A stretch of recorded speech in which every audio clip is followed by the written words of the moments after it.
All right, so last week we started a series on prayer, on praying. And we were talking about how Jesus prayed differently. Like the people that listened to Jesus noticed that he prayed with a different sense of closeness, a different sense of intimacy than really anybody else prayed with. And so the people who were closest to him asked him, like, hey, how do you pray like that? Like, teach us to pray. We want to have the kind of experiences in prayer, though they probably had spent hours and hours and hours and hours praying up to this point in their lives, like knew all the ancient Jewish prayers, but they noticed that he prayed differently, and they're like, we want that. There's something real, there's something like powerful about the way that you pray, and we want that. And so they asked him to teach them to pray, and we looked at a very, very popular prayer called the Lord's Prayer, or the Our Father. And the most important part about it, we said last week, was exactly that. The fact that Jesus calls God his Father. His Father. What we said was that the way that you communicate with someone is always dependent on your relationship with them, or the way you feel when you're communicating with them, or the way that you interact during that communication, right? It's all about the relationship with them. And because Jesus understood God as his Father, as a perfect, compassionate, caring Father, it totally changed the way that he prayed. And so what we said was that Jesus prayed different prayers because he prayed to a different God. Not a different God by name, but he understood God in a dramatically different way. And so that totally changed the way that he approached him. Today, here's the question I want to throw at you, right? Right off the bat, we'll jump right into it.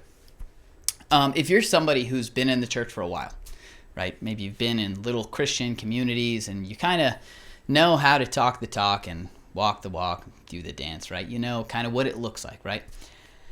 Have you ever wished that you were more confident in the things that God said?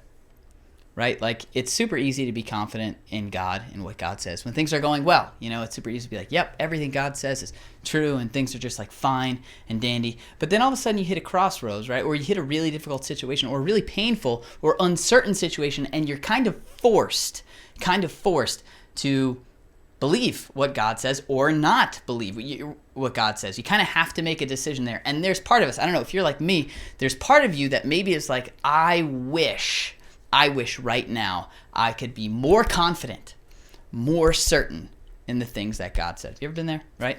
Or maybe you're new to church, right? Maybe you're not into church. Maybe someone's forcing you to watch this. Maybe somehow this just kind of popped up. I don't know. But maybe this isn't your thing, right?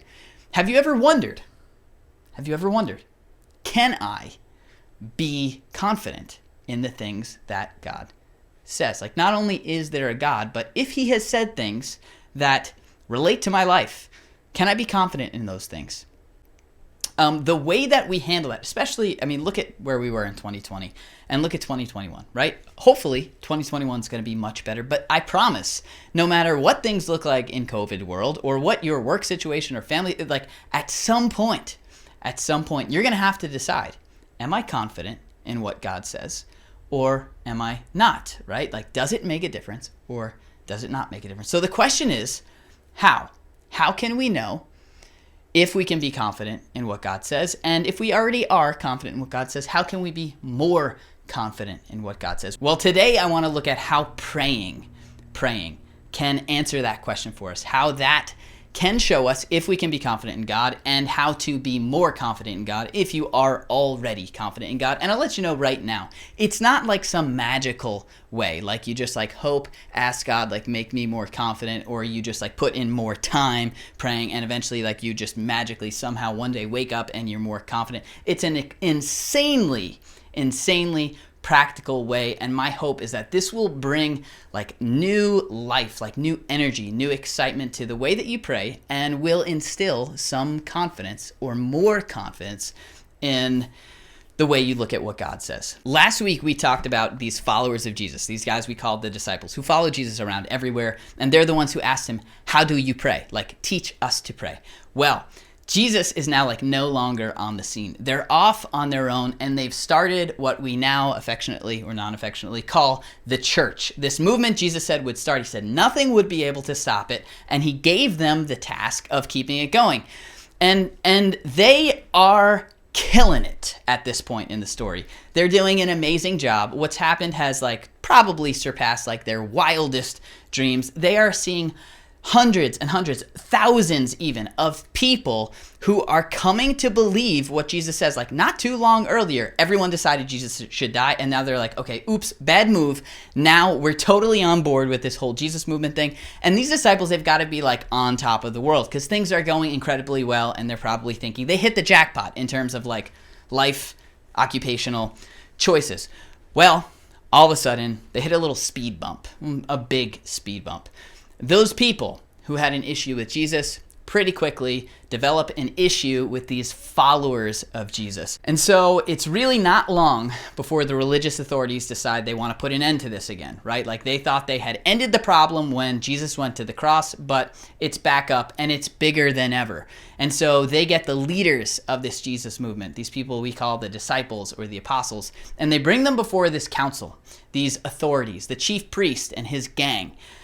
This is the same group of people that Jesus stood before the night that he went to the cross. And so if you're one of these guys, like if you're Peter and you're standing there, the last time you've seen these people is when, like if you've heard of Peter, Peter's the guy who denied Jesus 3 times on the night that Jesus was crucified. The last time he saw this setup, he was looking on at a distance as they questioned Jesus, and he knew how that story ended. And so now here he is standing in that same exact spot. And for the first time, things about this Jesus movement aren't so glamorous, right? They're not so magical. All of a sudden, he's realizing that this may end up costing him his life. This council, they tell them like enough, no more talking about Jesus. And what's amazing is that the people that are there, the people that are like on trial, who are being threatened, they say like, I'm sorry, but no, like we can't help but say what we've seen and what we've heard. And so the council, they're not convinced. They're not like, okay, cool, go for it. They let them go. They don't punish them, but they threaten them before they leave. And so now these disciples, these apostles, they leave. And though they haven't been punished, it has been made abundantly clear to them that if they decide to continue, their lives are in danger. So they go back to their community, to these people that believe what they believe, these people that they love, and they pray. They pray for courage, for boldness, for confidence.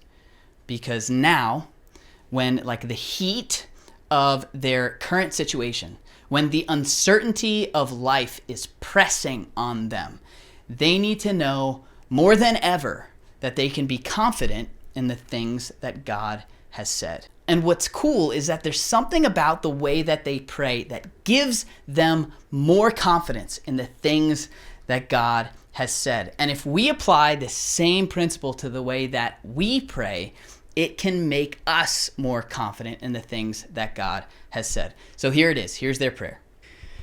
It says on their release, Peter and John, those 2 apostles, those 2 disciples that were put on trial, it says they went back to their own people and they reported all that the chief priests and the elders had said to them, all the threats that had been made.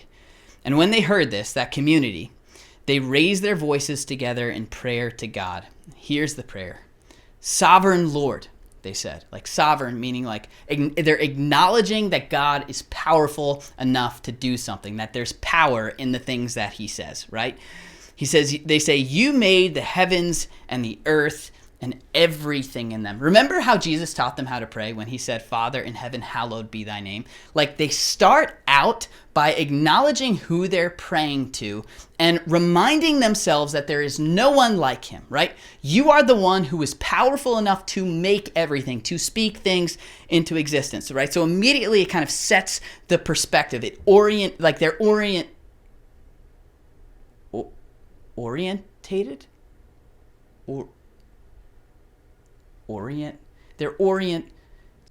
Their perspective is reoriented. Okay, you see what I mean, right?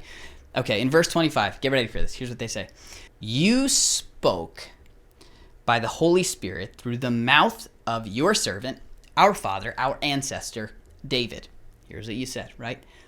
Why do the nations rage and the peoples plot in vain? The kings of the earth rise up and the rulers band together against the Lord and his anointed one. Okay? Hang with me here, right? They're quoting where? They're quoting from Psalm chapter 2, from their version of the Bible, right? What we call the Old Testament. What they're saying is that you said this through David. Like David wrote a psalm, right? And they believe, like we believe, that God was like directing what David was saying. So God was speaking through David when he wrote Psalm 2, like hundreds and hundreds of years ago. This was like years in, this was not something that David just wrote like weeks early. This was hundreds of years ago. It was in their version of the Bible. It was a long time ago. Don't miss what's going on here. Like for a really long time, I'd come to this part in the passage, right? And I'd be like, oh, that's nice. They're quoting from their ancient writings, like from the Old Testament. They're reading the Bible. That's a good Christian thing to do. Like right before a little prayer meeting, let's open a Bible verse and let's read it. But there's something they're doing here, and it's really easy to miss if you're not careful, right? So here's what they say. They're like, the kings of the earth rise up and the rulers band together against the Lord and his anointed one. David wrote that back then. Then they say, right? Indeed, Herod and Pontius Pilate. Who are those people? Well, Herod was the king of the Jews, known as the king of the Jews, the Jewish people, and Pontius Pilate, who was a leader in the Roman Empire. They are the kings of the earth and the rulers. And what did they do? They met together, or you could say they banded together with who? With the Gentiles and the people of Israel, with the nations, and literally those two words mean the same thing, nations and the peoples, right? They are, what they're saying here is like back then, you said this was going to happen. And right here, we're seeing it happen. Like Herod and Pontius Pilate, those were the current leaders. Those were the guys they were seeing on the news and reading on the in the papers. It was their current reality. Like for a lot of people, we'll read this in the Bible, it'll be like, oh, one part of the Bible quoting another part of the Bible, and we like lump it together. Not for them. For them, this was like everyday life, and they were quoting their Bible, which was written hundreds of years ago. What they're doing is they're saying, you said it then, and I'm seeing it now, right? And that's their prayer. They say, they did what your power and will had decided beforehand should happen. Like they're doing what you said was going to happen anyway. And then they continue to pray. They say, now, Lord, consider their threats. Like, look at what they've said to us and enable your servants to speak your word with great boldness. Like, see, look at what they're saying to us. Remember, we talked last week about Jesus saying, like, look, which one of you fathers wouldn't give a child what he needs? They're saying the same thing. Like, look at what they're doing to us. We need your help. They say, stretch out your hand to heal and perform signs and wonders through the name of your holy servant Jesus. And then here's what happens. It says, after they prayed, the place where they were meeting was shaken, and they were all filled with the Holy Spirit, with God's Spirit, and they spoke the word of God boldly. Boldly. Like, for a long time, I would read that passage and be like, okay, so they were scared, and what did they do? They said, dear God, make me not scared. And God was like, here you go. And just like makes them brave and gives them confidence. And all of a sudden, boom, they're bold. Now it says then like the place was shaken.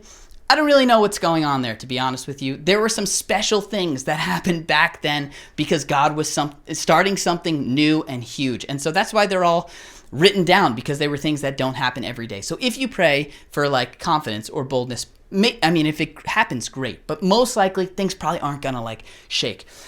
This is insanely practical. And if we learn to ask these questions, learn to say these things when we're reading, it will give us confidence. You said, and now I'm seeing.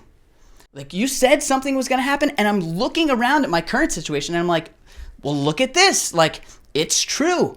It can happen. And that will give you confidence. It will give us confidence if we learn to make the leap from like the pages to our current position, from like what's going on in the Bible to what's going on in our lives. We need to learn to say, you said it, now I see it. And when we can identify the things that God has said over and over again in our everyday lives, it will give us confidence in all the other things he said. Confidence is not something you could just like muster up, right? Like if I've got this old, nasty, rusted car sitting in my driveway and I'm like, I want you to drive this car across the country.